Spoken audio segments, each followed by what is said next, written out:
Good afternoon, everyone. We're going to go ahead and get started, and I think some additional folks will be joining us throughout this webinar. Thanks for joining us today. My name is Kelly Baden. I'm the Director of Reproductive Rights at State Innovation Exchange, or SIX, and we have a great webinar this afternoon. I'm going to talk a little bit about our new programming and how you as a pro-choice state legislator can get involved in what we're planning to do. And then I'm going to be turning it over to a colleague from the National Institute for Reproductive Health, Tara Sweeney, who's going to walk through some really great and new findings as the result of some polling that they've done around voters' attitudes towards abortion and what really motivates them to action when it comes to abortion policy. So hopefully that'll be some helpful and relevant information for you all. You should be logged into the webinar and be able to see my screen and see the slides. If you can't, just maybe chat into the chat box if you're having some difficulties there, and we'll try to address that. We are recording this webinar, and we'll be sharing it with folks who couldn't make it to this live webinar. And we'll also have some additional information that we can kind of share via email or through the chat box here. So let's get started. We recently started here at SIX a reproductive rights, health, and justice program, and it is centered around organizing state legislators around the country who are champions and or want to develop their championship on issues of reproductive health, rights, and justice. So to that end, we've launched the Reproductive Freedom Leadership Council. And as you can see here, this is really a cohort of legislators who kind of opt in to getting training. I'm going to just send out the link for legislators who are interested in signing up for it. And it is an opportunity to get additional, again, resources, training, networking, cross-state with other legislators, and all kinds of things related to skills building and technical knowledge development around reproductive rights, health, and justice state policy issues. Connected to that, we're really committed to then amplifying your voices as legislators and really working with our press team and with coalition partners throughout the country to elevate your voices and your perspectives as legislators who have a very unique perspective around the role of state legislators in advancing reproductive freedom and all of the things and the values that that entails. So the link I've just chatted out is how legislators can sign up for it. We are aiming to have 100 or so by the time we publicly launch this project next month, and are well on our way there. So I hope you can join us and can share it with your colleagues. Our first project around that is this Vision and Values platform. And you can see some more information about this on the SIX website as well at stateinnovation.org. But what we're doing is really putting together a brief, just around 2-page articulation of our values and our vision around what it means to be a state legislator who cares about issues of reproductive freedom. And you can see a couple of quotes from the platform as it is currently being drafted right now here on your screen. And hopefully that can give you a sense of what we're really talking about and what we're trying to convey with this. This is not a policy agenda or your state's legislative agenda. It's not talking about policy. It really is that kind of a step above a policy agenda, and again, an articulation of the values and the vision that we hold dear as progressives who care about this issue. So we will be launching that, as I said, in early January, and the way we want to kind of launch this is by getting legislators like yourselves to endorse this platform. And then we'll kind of package that together, and we'll engage in a press and social media strategy to really share this information, this group of legislators who are committed to this, really kind of create this narrative around the start of the 2018 legislative sessions, and an understanding of, kind of where we are in this moment as it relates to the excitement that's happening around state legislators, the kind of general excitement around women's issues in particular, and we think reproductive freedom issues specifically. So I will be engaging in a lot of outreach around soliciting both recruitment of legislators to be part of this Reproductive Freedom Leadership Council and legislators to endorse this platform. So we'd love to have you be part of it. Again, the link I sent out has the Reproductive Freedom Leadership Council sign-up, and you can indicate within that sign-up if you're interested in being part of this conversation around the platform. But we hope it'll be really helpful. Again, just kind of good landing place and general sense of how to talk about some of these issues without getting too into the weeds. And you'll hear a little bit more about some of the best messaging from our next speaker in a moment. But I think hopefully this platform can be helpful to you as well. We're, of course, as you are, gearing up for what we are expecting to see in the 2018 sessions related to reproductive rights, health, and justice. I think we're preparing for some interesting legislation around the intersection of technology and healthcare access and reproductive healthcare, and for example, some possible targeting of some of these kind of birth control apps that you might have heard about. So I think that's something to look out for. Of course, Ohio is currently in the midst of advancing a really outrageous and horrific bill to ban abortion based on the reason that a woman might be seeking it, in this case around a fetal diagnosis of Down syndrome. Abortion coverage is always something we are expecting to see more of. And of course, as Texas, as a trial in Texas has moved forward around another kind of an abortion ban, this time a D&E ban, or a second trimester form of abortion ban, we'll continue to expect to see more states consider those kinds of bills. Of course, we've got good things on the horizon as well, as probably most of you know, and we think contraceptive bills, including no copay coverage and full-year supply, and pharmacy access and all of those good things we think we'll continue to see as well. So we look forward to working with you and providing more information about this, and again, just trying to help make your jobs and lives easier when it comes to advancing reproductive health rights and justice.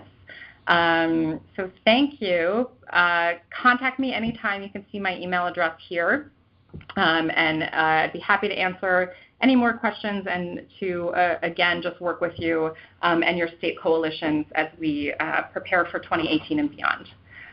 So with that said, I'm going to turn it over to my colleague, Tara Sweeney from the National Institute for Reproductive Health, and she's going to walk through all of her recent findings. And with no further ado, Tara.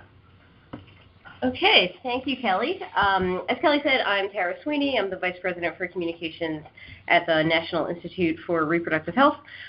For those of you who don't know about us, the National Institute, or NIRH, works with advocates and policymakers at the state and local level to change public policy, galvanize public support, and normalize decisions around abortion and contraception. So today I'm going to talk about message research that the National Institute has done over the last 3 years, concluding just about a month and a half ago, on how to activate supporters on abortion access. So I should say there's a lot of messaging out there on how we can find common ground with people who might not support abortion access, people who are in the middle or on the fence, how exactly we can message to that middle. That's all really necessary and really great. What we at the National Institute found, though, is that there was a lack of messaging on how we can be really strong supporters, bold, proactive supporters of abortion access, and really galvanize some support and get people motivated on that front. So NIRH set out to do research because we wanted to address what we saw as the enthusiasm gap. In polling, we usually see that there's a majority of the country that's actually on our side on the issues of abortion access, but we don't see that in the voting booths. We don't see that in terms of outcry over restrictions to abortion access, or always in support of proactive bills on abortion access. So we really wanted to look at how we could close that enthusiasm gap, get people who are already on our side to be even more vocal and engaged. I'll also say that we focused pretty explicitly on abortion access rather than on the full range of reproductive health care for two reasons. Not because we don't think that contraception and STI testing and all of those other things are really important, but one, abortion access, especially in the States, is most under attack, and we thought there was the greatest need there in addressing that head on. Also, I think abortion access is the hardest thing for most audiences to talk about, and most people, legislators, advocates, everybody across the board to actually just tackle. So that was our starting point. And Kelly, I'm going to ask for your help in how I can advance slides. Oh, yeah, you can just use. Nope. There you go. That's fine. Okay, thanks. Okay, second slide. So I'll start off quickly talking about our methodology in the research that I'm about to describe. Over the last 3 years, we've done about 20 focus groups in 9 states across the country. We've done 2 nationwide polls, nationally representative polls, the last one just in September of this year. So when we did focus groups, we're mostly looking at 1s, 2s, and some 3s, and I'll explain in a minute what that means. Mostly women, although some men, mixed party, mixed ages. But then in the polls that we did, that was nationally representative. So we had a wider sample there. So let's start off talking about the fresh polling that's just, well, I shouldn't say off the presses anymore because now it's December, believe it or not. But as of September this year, the polling that we conducted, which basically started off by taking the temperature of the country, just seeing what the mood out there is. And I'll just say that basically the mood of the country is pretty sad. To establish the baseline, we asked people, do you think the country's on the right track or the wrong track? 71% of people think that the country is off on the wrong track. 43% of people are worried when you ask, how are you feeling about President Trump these days? All pretty negative responses, 43% worried, 33% scared, angry. Some people are hopeful, but you'll see this note on the side here. Even among Trump voters, more people are hopeful or optimistic than happy. So I think that really points to, there's a lot of dissatisfaction, and even among Trump voters, there's not real satisfaction, but there's still maybe a sense that things could pick up. When it comes to abortion access, we assessed where people stand based on a common 4-point scale. So if you don't know about the 4-point scale, that's what Gallup and sort of the major pollsters all use when they assess where the country stands on abortion access. So the questions are, do you think that abortion should be legal in all cases? If you say yes to that, then you're considered a 1. Legal in most cases. If you say yes to that, you're a 2. Illegal in most cases, then you're a 3. Or illegal in all cases, then you're a 4. And you'll see here that most people that we surveyed are 1s and 2s. Fewer people are 3s, and very few people are actually 4s. So this lines up with polling that we see from other pollsters. This lines up with what Gallup usually says. There's slight modifications, but this is usually pretty standard. So I think the takeaway here is that when we're talking about trying to activate supporters to be very active supporters of abortion access, we don't really have to think about the 4s. They're 10% of the population. We don't even need to think about the 3s that much. If we focused our efforts on the 1s and 2s and some of the lighter 3s that veer more toward the 2s, that's a majority. We'd win if we did that. So in what I'm talking about, you'll see that we focused a lot of our attention on activating these 1s, 2s, and soft 3s. So next you see that a majority of the population thinks that the right to abortion is at risk right now. And those who think that it's most at risk are Clinton voters, African American voters, and 1s and 2s. Compared to 2 years ago, voters are more likely to be aware of the trend of restricting access to abortion right now. So we did a similar poll in January of 2016 where we asked people, are you aware of some of the restrictions that state legislators are passing to restrict abortion access? In 2016, 45% of people said yes. In 2017, we asked the same exact question, and 56% of people said yes. So we think there's really been an uptick in awareness, people paying attention, and in that intervening almost 2 years, we had a lot going on. We had the whole women's health case. We had President Trump got elected, God help us. We had lots of just focus on, Mike Pence and restrictions in the states. So lots happened on abortion access over these last 2 years. So we think this is a good sign that people are paying more attention. There's more awareness out there. Large majorities agree that if abortion is legal, women should have safe, affordable, quality abortion care in their communities. So here we try to, in asking this question, put a little spin on the common question that gets asked, which is, do you think abortion should be legal in all cases?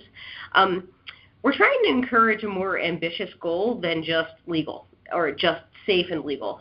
I think a decade or two ago, our movement was often saying, or supporters were saying abortion should be safe, legal, and rare. I think we've finally gotten rid of the rare piece in the messaging, but I think we're still very focused on the idea of safe and legal. And what the National Institute was trying to do was trying to push past this idea of safe and legal being the benchmark and really try to elicit some of those positive qualities that we can associate with abortion access. So you see here that if you ask people, as long as abortion is legal, so try to get the idea of making it illegal, put that on hold for a minute. As long as it's legal, should a woman have be able to get safe, affordable, quality care in their communities? And when you ask it like that, 80% of people agree. And that little orange arrow down the bottom shows that even among threes, so even among fours who think that abortion should be illegal in all cases, if you ask the question like this, 31% of them think that, okay, if it is legal, which it is right now, it should be all these positive things. And the majority of threes think, yes, it should be all these positive things, safe, affordable, quality, available in a community. So we're really trying to emphasize these positive qualifiers because I think so often, abortion is only seen as a negative, or at the very least, or at the most, I should say, it's seen as a right, and that's it. But if we really push past that, there's all these positive things we can associate with it as well. So the final part on our poll that we just completed is we did some segmentation analysis to find out who should we really be trying to talk to when we're trying to motivate people to take action. So what we found out, and we did this at various points during the poll, we asked people, now would you be willing to take action? Would you write to your legislator right now? Would you, after hearing this, would you attend a rally or take some kind of a hard political action? 10% of people we can call our base. So this is people who, off the bat, without giving any messaging, would say, yes, I would do that. And I should say this is 10% of ones and twos. So 10% of the people who agree with us, who we don't have to do any messaging to try to get them on our side, they're already there. 10% of them would do something right off the bat. We can count on them to respond to our emails and probably call your offices and that kind of thing. The next group are who we're considering the movables. So 29% of the population, after some of the messaging that I'm going to talk about, would be willing to take action. So this is a really important slice. And then 26% are just disengaged. And we would spend a lot of effort to try to engage them, but we're not going to do that. So we're really going to focus on this 29% of the movables. And again, I'll just emphasize that these are not people who were moving from disagreeing on abortion access to agreeing, because they already agree. We're moving them from silent support to active support.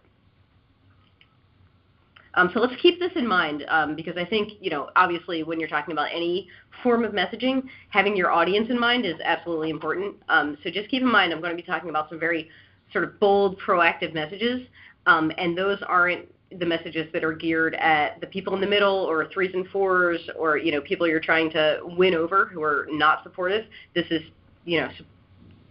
specified to, targeted at talking to people who already agree with us. So how do we create that aha moment for people to get engaged? And I should say for the 29% to actually take some kind of an action. One of the core things that we've learned over the last 3 years is that the breadth and the depth of abortion restrictions in states across the country is already motivating. So that information is actually gets people very angry, gets them to pay attention, is shocking, and is motivating. And what I'm talking about is this graph is from the Guttmacher Institute, and it highlights since 2010 there's been about 400 abortion restrictions passed. That's an incredible uptick from previous years. That in itself is interesting to people and sort of whets their appetites to want to know more. However, how do we make that really real for people? How do we, first of all, spark their interest and get them to pay attention to that fact, and then once they're paying attention, get them to move from just interest and attention to anger and action? And one of the things that we learned through doing our 20 or so focus groups is that when we are able to paint a really clear picture of the laws that have been passed against abortion in each state since 1973, we can start to instill some of that anger and outrage among voters. So this graphic that you see is a graphic that we've been using in a lot of states that we as NIRH work in. And it's probably too small for you to actually see, but it says at the top the timeline of abortion restrictions. This example is from Wisconsin, but we've created timelines like this for lots of states. And it starts off in 1973. It says 1973, all women have access to abortion, and Medicaid covers abortion. And then after that, it plots each year that an abortion restriction was passed in Wisconsin. And it has some very clear and non-messaged, non-spun language about what the content of that abortion restriction was, and then a legal code underneath it to show, like, look, this is really in the law.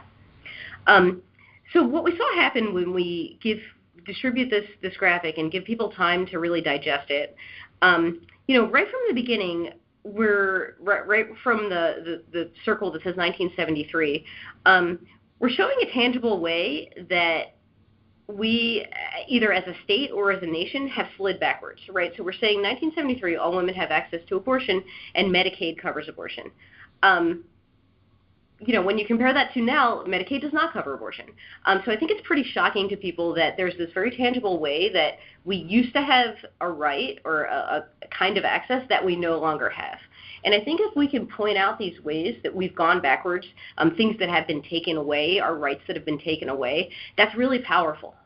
Because I think even for people who pay attention to these issues, there's this idea that, the arc of history bends toward justice and things are getting better.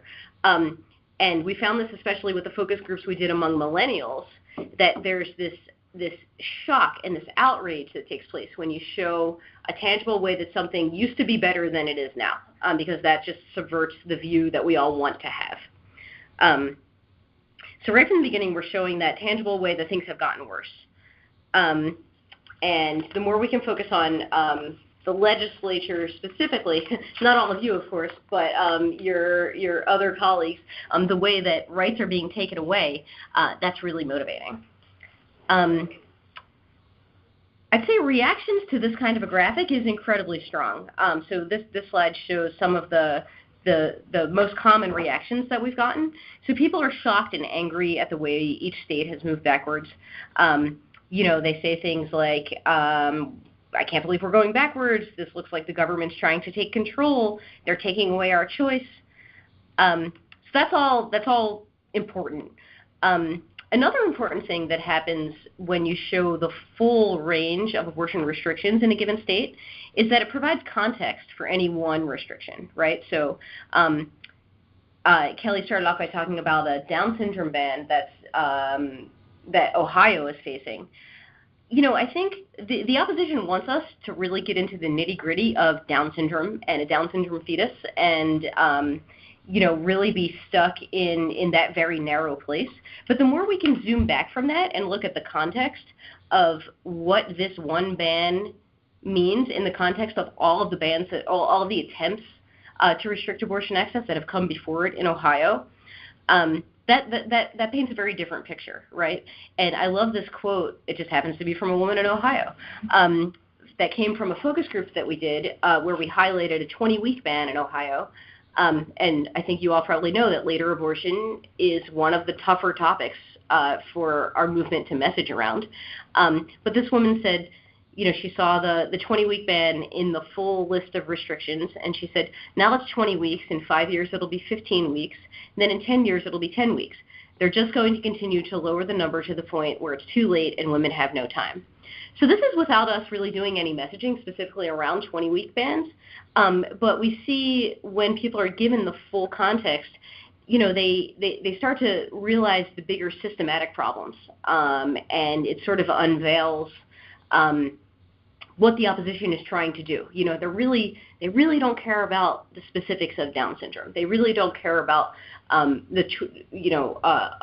20-week-old fetus. They want to restrict abortion.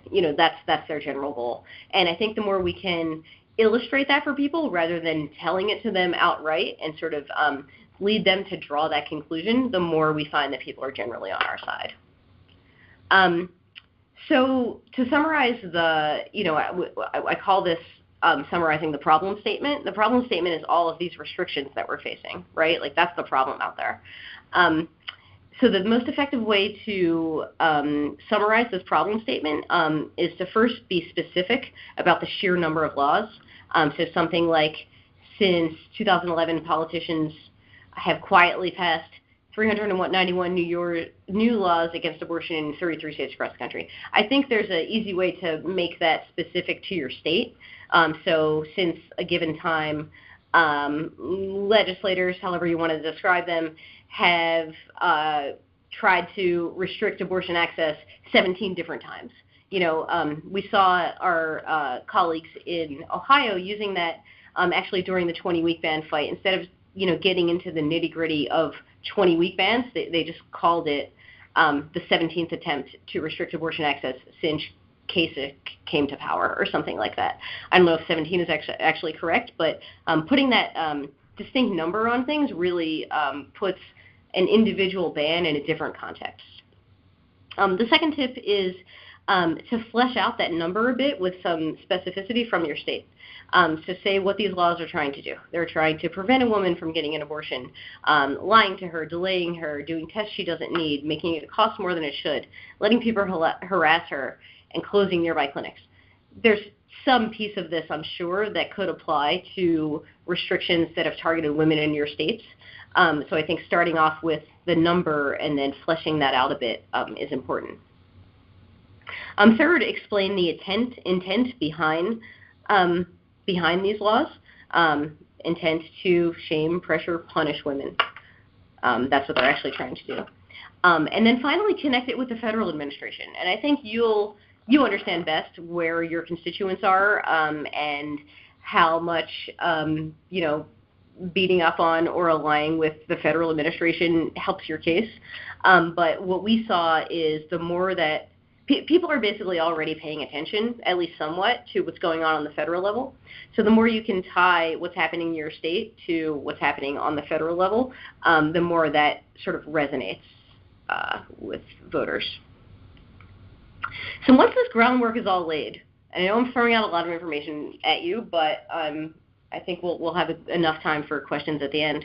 But once this groundwork is laid, once people have gotten angry, once they've seen all of these restrictions and they think we're going backwards and they're angry at everything these terrible legislators are doing, we have them in a prime position, like this is where we want people to be, and now we can focus on how we can move forward. What do we want the alternative to be? Where do we want to go instead? Because I think, what we learned in our focus groups was even if people agree with us, there's no enthusiasm because they don't really understand exactly how terrible the problem is, right? And so this feels really obvious. It's funny that you spend so much time and effort doing polling to come up with something that feels so obvious in the end. But really understanding the problem is necessary before people are enthusiastic about finding the solution. So I think before we jump to solution, we really want to make sure the extent of the problem is well understood. So starting with some of the first focus groups that we did in like 2014 in Virginia, we started off trying to elicit the positive values associated with abortion. So we asked, we didn't say, like, do you think abortion should be illegal? Instead, we said, imagine a woman who's decided to have an abortion. How would you want that woman to feel, and what would you want the experience to be like? When we asked that question right off the bat in the focus groups as one of the first things we asked, we got a lot of really positive responses. If a woman's decided to have an abortion, people want her to feel supported and respected and safe and no shame, and they want the experience to be comfortable with no picketers, no protesters, supported, not pressured.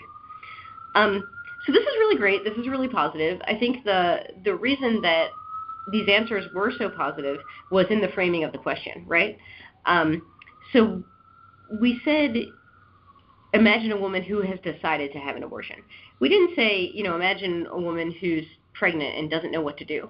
Or, we didn't really let people in on the decision-making process. We presented it as a final decision. The decision has already been made, so you as the listener don't get to really weigh in there. So once this decision's been made, what do you want to happen next? Looking forward, how do you want this to be? And I think if we can get our listeners out of the mindset of saying things like, she should try abortion, or, she should try adoption, or, was she using a condom, and trying to really get underneath why a woman might be in this position, but instead respect the fact that the woman has made the decision and then focus on what's coming next and look forward, then we see that people are in a much, much more positive place. And are actually able to tap into some of those positive associations. I think we assume that there are no positive associations with abortion, and I think that's really not true. I think that people do see the positives and the way that it should be both a positive experience and that a woman should not be made to feel the way that our laws make her feel. And I think that's there, and we need to tap into it. So along the same lines of this question, when we did our national poll last year, we said one of the questions in the poll was, think of a woman who's decided to have an abortion. How would you want that experience to be? Would you want it to be? And then we gave a range of positive and negative responses. The vast majority of people said all of these positive things, and this even includes 3s and 4s, because this poll was nationally representative. So if a woman's decided to have an abortion, 94% of people want that experience to be informed by medically accurate information. 93% of people want it to be safe. 82% of people want it to be respectful of her decision. So if we're getting responses, in the 70s, 80s, and 90%, and it's a nationally representative sample of the country, this absolutely includes people who would identify as pro-life. Or as I'd say, anti-choice. Or it includes people who would classify themselves as 3s and 4s on the pro-choice, on the choice scale.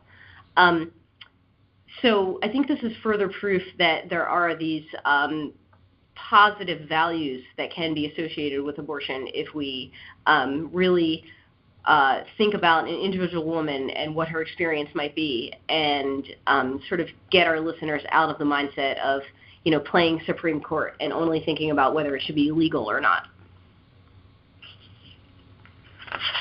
So after we did that work in our polls and our focus group of informing listeners about the terrible state of access in their states, and informing them about all of the restrictions that have passed in their states, we asked people, what do you want to change? Where would you like to go by 2020? And some of the most common responses that we got were all of these positive things. People want fewer restrictions. They want to repeal specific laws. They want unbiased information and more access and insurance coverage. They basically started giving us a policy agenda that lends itself to all of the proactive policies that we as advocates and legislators want to pass.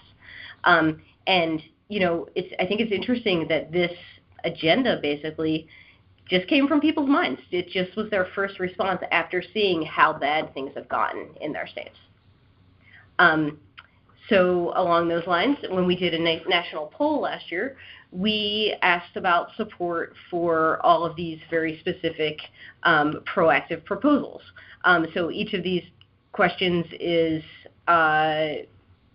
slightly generic language, but it's all modeled on proactive bills that we as advocates know are floating around and have been introduced or even moved in some states.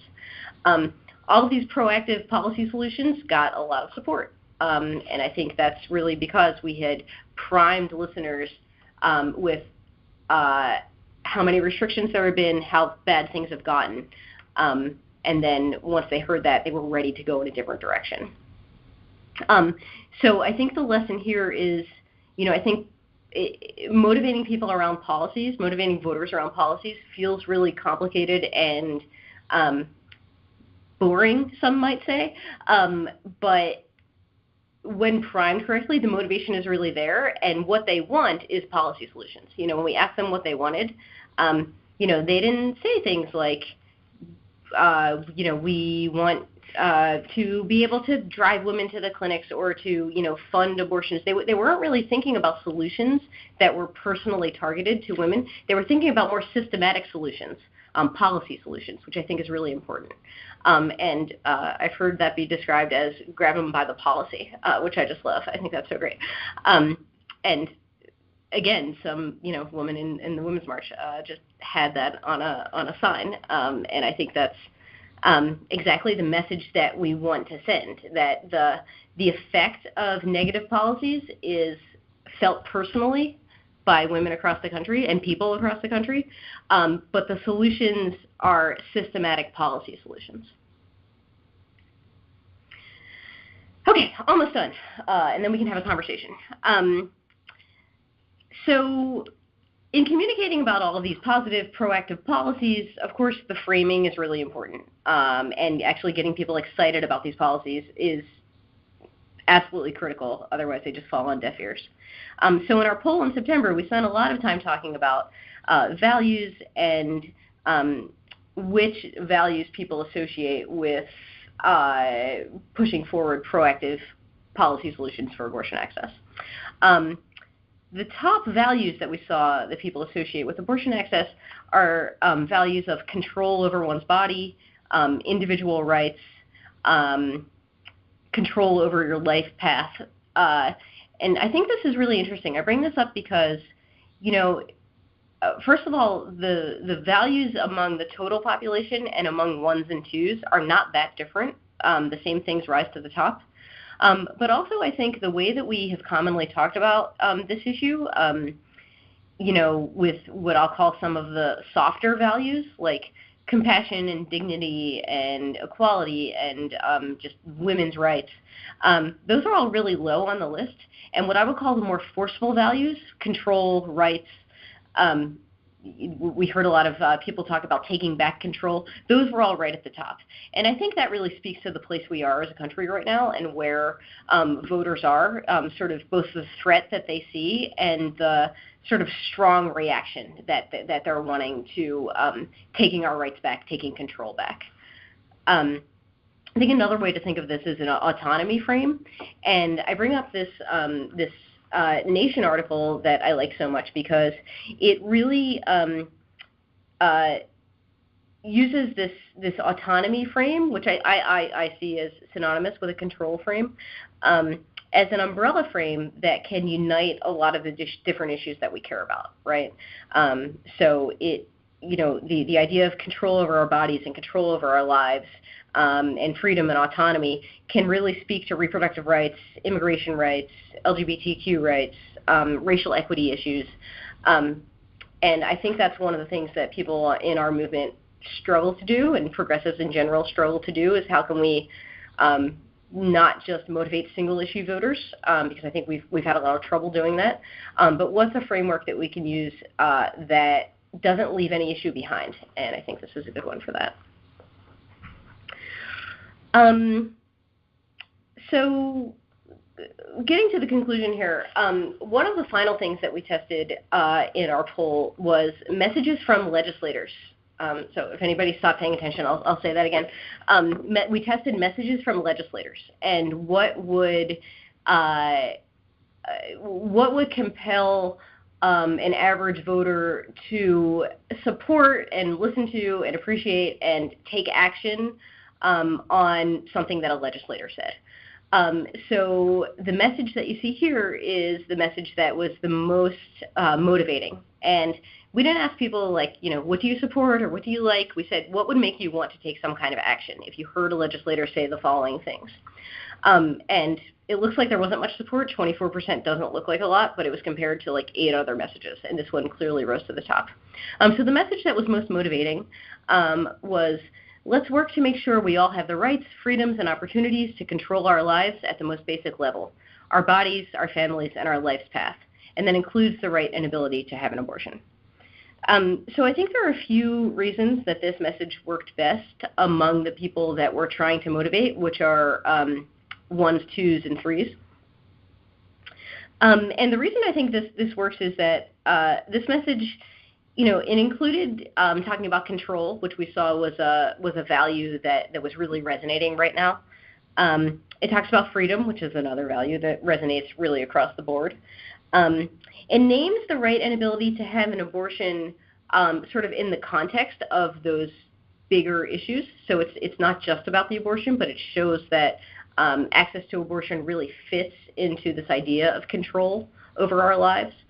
And it starts off with, let's work to make sure.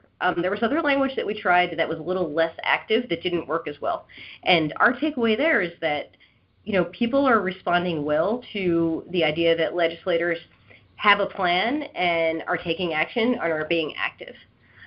So this message really hit all the right spots for how we could get people active and engaged and supportive of legislative actions. I don't want to go to that slide yet. So I'm reaching the end of presenting all of the research that the National Institute has done.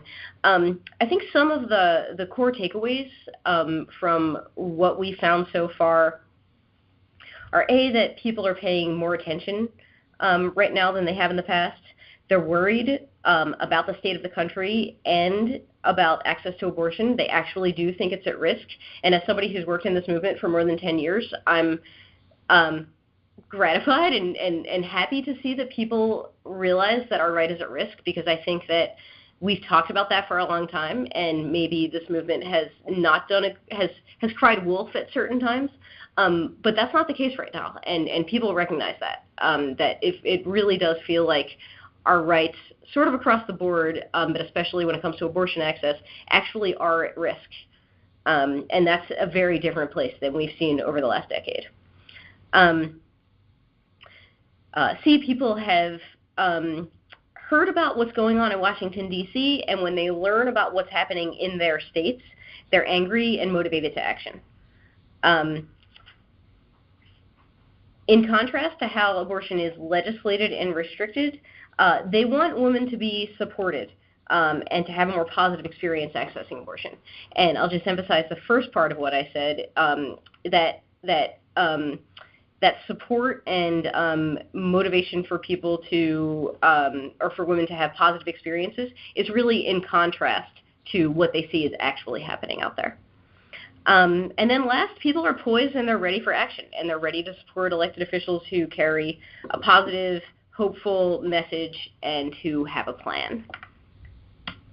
And then I always like to conclude with some general tips, do's and don'ts, just because I find these very helpful when talking about this issue generally.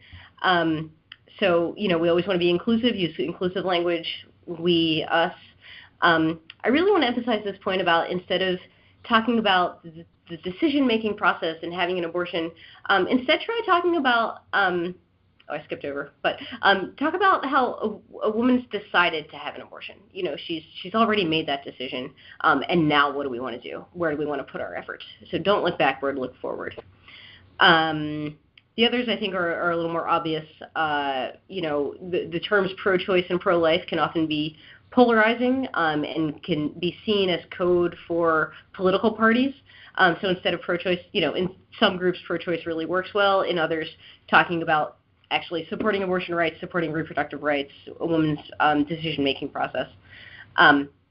You know, we don't ever want to cast our opposition as pro-life.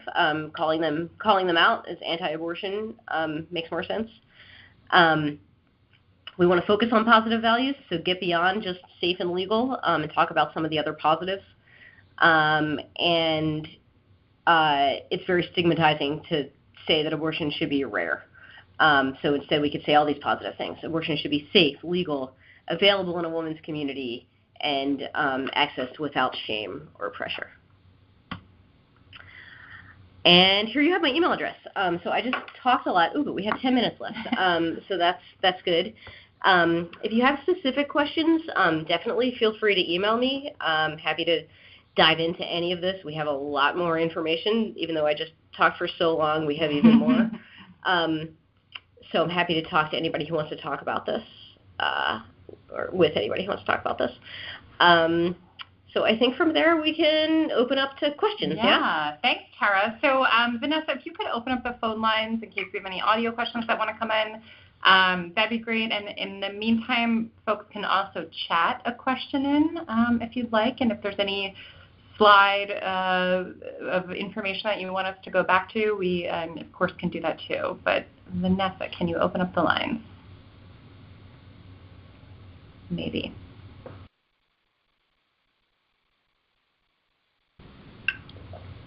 Yep, the line is open. Great, thank you. Anybody on the line have a question for Tara?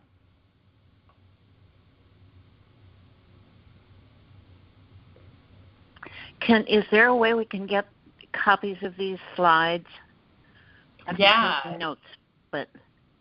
Yep, that's great. Yeah. First, we are recording this, so I can send around the link to the recording once we upload that. And then, Tara, what can you share? Yeah, I can share this whole deck. Happy to share these slides. I should say that toward the end of January, this will be magically transformed into a message toolkit, which I think will have a lot of the stuff that I've just said out loud that's not in the slides. So I think that's going to be an even better resource. But until then, happy to share these slides as they stand. Okay, so how should we go about getting a copy? Folks can either email me, kelly@stateinnovation.org, or Tara's email is up here on the screen, tsweeney@nirh.org. Yeah, either one of us, and we can help get that to you. Definitely. Great. Thank you. Thank you. Other comments or questions? Yeah, comments are good too because this is all new information. So I'm very interested to hear how it's landing among legislators, whether it resonates or you see any problems. I'm happy to hear any kind of response.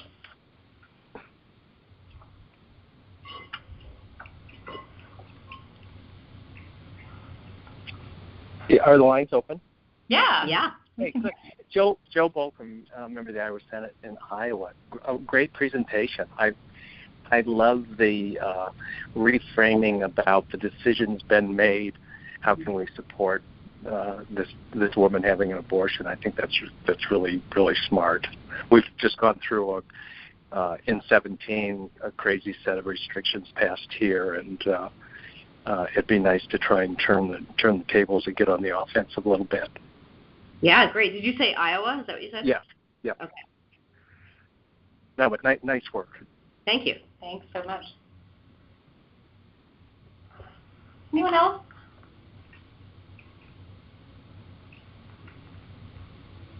I'll just also note too that this information, as Tara mentioned, is being rolled out, including to many of our coalition partners in all of your states and nationally. So this is hopefully some of these findings can be transformed into really useful tidbits and kind of slight changes that both you and Repro coalition partners can make, so everybody's kind of, a little bit of an echo chamber on this, which is always helpful. Right. All right. Well, last call for questions or comments. Well, thanks.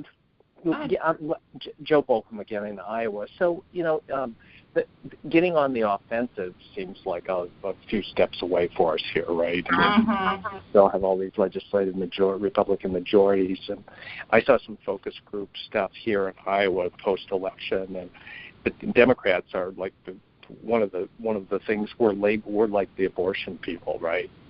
And in terms of just focus group, people paying, whatever, the Democratic brand has got some issues, and that's one. In terms of like talking about people being, the labels we use, anti-choice, pro-choice, and now I think it's interesting to say to our colleagues, you guys are just simply anti-abortion, and that seems like a really good label to put out there. But do you think how much groundwork needs to be laid before that's going to make sense to people, or it's going to? Yeah, that's a good question, and like I said, our focus was really on the people who already agree but are just like the silent majority, and it sounds like you're in a bit of a different place where the combination of Democrat and abortion is maybe not seen as the most positive thing. So I think one of the interesting things that we found is even among people who, want to call themselves pro-life and, might not like that the Democrats are the abortion people, even among those kinds of voters, there's still the potential to elicit outrage around how far legislators have gone, how far the legislature has gone, right? So, I've been saying that I like the idea of reframing what we see as common ground. I think what we used to think of common ground as, don't really soft pedal everything and don't talk about abortion explicitly, and talk about how we all want to lower the abortion rate. And that was kind of seen as common ground. But I think there's even more common ground on the idea that legislators have gone too far, and that there's been overreach, and that they're they're going so much further than people in a state want them to go. So I think that there's some possibilities around really pointing out the bad guys, who are the legislators who are trying to take away your rights, take away control. Yeah, and I would just add too that in some states the best thing you can do is just try to change the conversation, right? If you're just feeling in a highly hostile climate and fighting against restrictions. So if you have other bills related to women's health or equality that are not abortion bills, and you have your own proactive agenda, I mean, I think that's what people have an appetite for, and I think people have abortion fatigue in some cases, some states, right? They're just tired of all of the bills when there actually are real problems they're facing that they want their legislators to solve, right? So the pivot to focusing on whatever agenda you have that really is a strong agenda in favor of improving your constituents' economic lives and their health and all of those things, and that's sometimes just the best thing you can do is change the conversation to another issue. Sure. Great advice. Appreciate it. Thanks. Thank you. Thank you. Folks. Well, thank you all again, and feel free to reach out to any of us anytime. And I hope, speaking on behalf of SIX, that I hope you're interested in signing up for this Reproductive Freedom Leadership Council and really working with us on highlighting this issue in particular, particularly in this moment of time as women are kind of leading the resistance. So I think there's a lot to capitalize on there, and we hope you'll do it with us. So contact Tara, contact myself, Kelly at stateinnovation.org anytime, and I look forward to working with you all. Thanks, and have a great day. Thanks.